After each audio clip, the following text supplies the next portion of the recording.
Ciao, io sono Giacomo, ho 21 anni e attualmente sono a Leopoli. Queste mie prime parole serviranno per introdurre una conversazione che avrò a breve con una ragazza di Charkiv che ho conosciuto qua a Leopoli, in quanto condividiamo la stessa casa per ora. E niente, ci tenevo a far sentire anche a voi quello che mi aveva accennato della sua storia, perché effettivamente, certo lo vediamo al telegiornale, leggiamo i racconti, ma guardare in faccia, voi attraverso uno schermo, ma io proprio negli occhi, una persona mentre ti racconta queste situazioni, le emozioni che ha provato in quel frangente è veramente un'altra cosa, e spero che possiate anche voi provare almeno una parte di quello che ho provato io ascoltandola. Alright, so she's Dasha, and we met a couple of days ago because we are sharing the same host. We can say that. That is Yura, the guy who is host me, and he host her because you knew him from. I knew this guy from before, and he was kind enough to offer me a place to stay when the war started. And I took him up on it because at a certain point, staying in my town was getting more and more dangerous, and I did not think I would survive. And tell us again, you are from? I used to live in Charkiv, which is the second largest city in Ukraine. So on February the 24th, the war started and my life changed. It seemed like forever.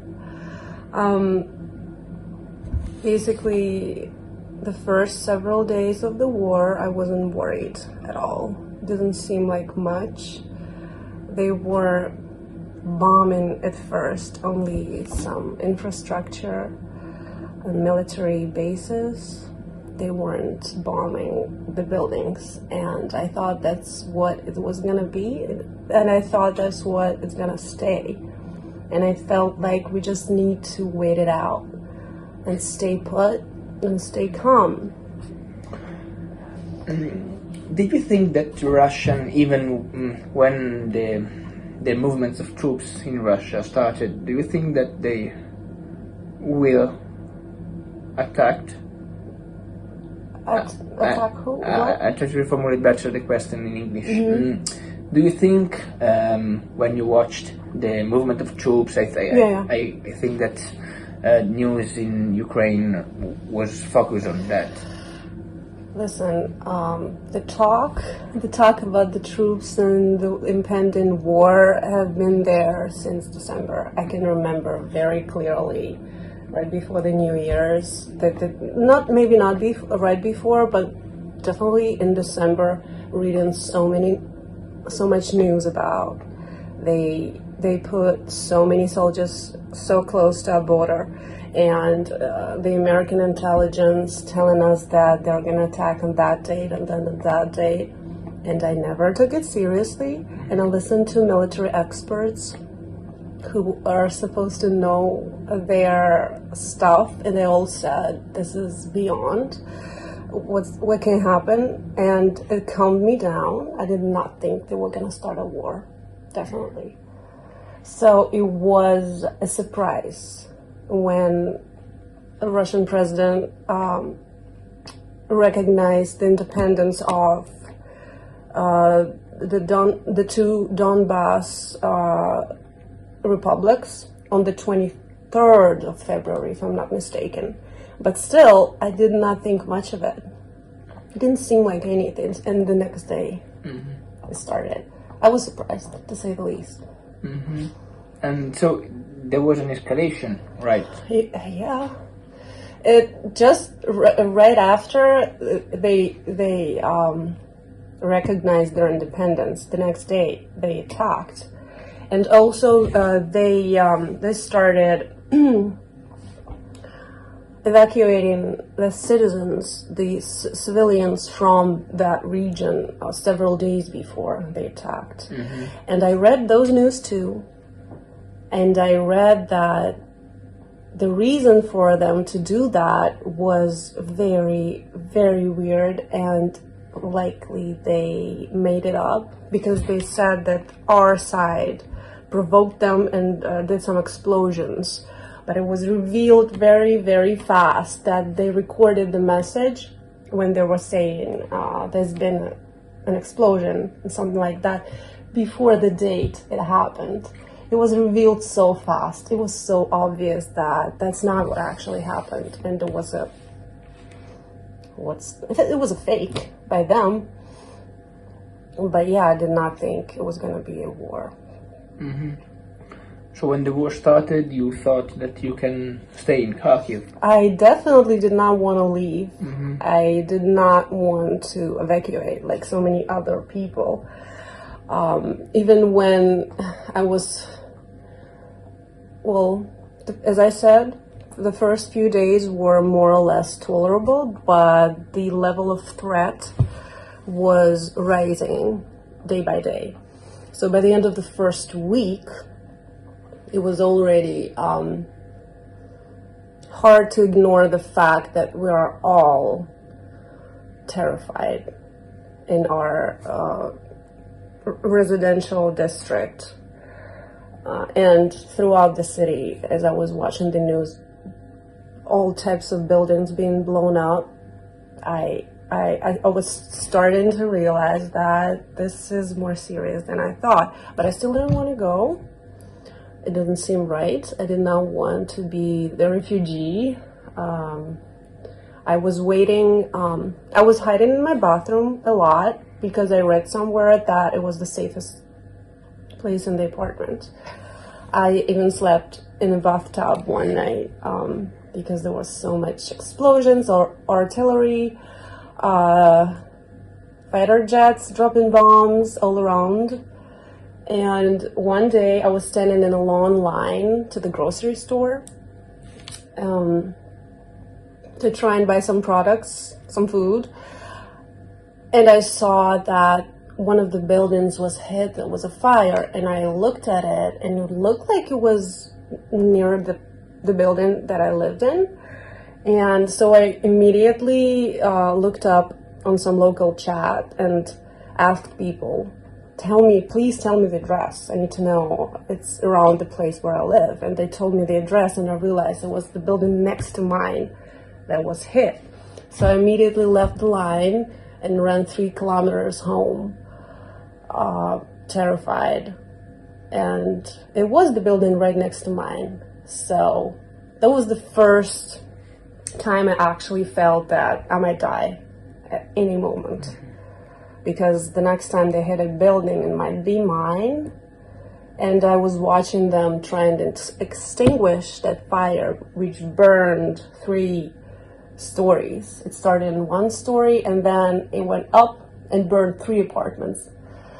And I was just walking around that building for like 2 hours, watching it, trying to understand what is happening right now. Mm-hmm. And then it got worse and worse and worse. And when did you decide that you wanted to evacuate the city? I think so. I evacuated 2 weeks into the war. So something like 4 days before I did, I seriously started looking for ways to get to the railway station, because that was the problem actually, because no one would. The taxis, I heard about people being able to get taxis, but they were so expensive, and there was no way for me to get cash even, and they were only accepting cash, and I had 0 cash, and the ATMs didn't work, so there was no way. And I knew that I would not be able to afford to get to the railway station to get out. So I was kind of lost. But then I would ask people over and over, can someone drop me off, please? And no one would, and I would spend multiple hours every day in the basement with other people, just scared, talking, wishing Putin died, just like a horrible death, who just like supporting each other. You told me that once you remember that you read the Bible to some. I actually read prayers for the women. For the women who were also hiding in the basements several times on several occasions. They brought the book, and we had this flashlight. Some of the older women that I spent a lot of time in the basement together, because it was so scary to be in apartments, they brought a book of prayers. I don't think it was like a Bible per se, but there were prayers there for all the occasions. And we had this flashlight so that we wouldn't be in the complete dark, because it's dark in the basement. It's cold also, dark, cold, humid. But we've all stayed there. And so they asked me to take the flashlight and to read some of the prayers, because for some reason, for them, it helped. They felt like me reading them out loud actually made the bombing stop and the rockets stop flying over a building, which I did. It was actually, I liked doing this, even though I personally do not believe those helped. But I did read them many times, many days, and I would start reading them louder and louder as when the bombing or whatever would get louder. I would try and be louder than those sounds. It was interesting. Are you still in contact with Yeah. people? I actually wrote to the son of one of the women that we stayed at the basement together. Several days after I arrived here, I just remembered about them, and I feel so bad that I didn't do it earlier. But when I came here, it was a big adjustment. I finally felt safe for the first time in a long time. But then I remembered that I had his number. And I wrote him on Telegram, and I asked him, "How are you guys? Are you still there? Are you alive?" And he responded, and he made jokes, and we have kept contact since. So I should probably write him tomorrow and ask how things are. So they're still there. They got electricity some time back, which we did not have it for like 10 days before I left. We didn't have electricity, no heating, no hot water, no mobile connection, no internet. So they got electricity, so at least they have that. I hope they have heating too, because it was very cold. And so yeah, I do keep in contact with them, although most of the people in my building have left. Can you imagine that? Yeah. All right, so NATO. So as President Zelensky said, at some point, we get it. We are not going to get into NATO. It makes sense. We're not. It's fine. We just need to realize that and move forward from that. And it's looking like we're not going to get accepted in the European Union either, which is fine. I understand it. But I don't know about that. I think even our Prime Minister is telling that you must enter, start the bureaucratic process. Yeah. I don't actually know. I know of some countries that actually declare their readiness to vote for us to enter, but it's like just a few, and most of them, I understand why they would probably vote no if the vote was put out there, because same with NATO. NATO is a very powerful organization. All right, so maybe some final thoughts. What I want to say to the people of Europe is that we're strong here. Otherwise, it would not have been so tough for the enemy. And we do have an army, and it's fighting for us every day, and it hasn't been easy for them. I don't know what they expected, but this is tough for them. It's good, it should be, and we're not giving up, because I can feel our nation has been unified by this. We have never been very unified before. We are a very divided country, and we have been. But this actually made us feel the same emotion. Yeah, having a common enemy. Yep, It does do something magical. I just wish it wasn't under such circumstances. But what I want to say is, I think it's in every European country's interest that this ends as soon as possible. Not just for us, not just for our sake, because obviously our lives have been destroyed, so many lives have been taken, and so many people's homes have been destroyed too. And we will have to rebuild all of this. But I'm not even thinking about that just yet. I'm thinking about just ending it, so we can start to build the new Ukraine, the better one. So, but we can't. I don't think we can end this just on our own.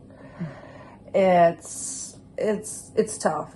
I don't think anyone wants this to go on for longer than it has to. Yeah. So, whatever anyone has to do, it has to be done.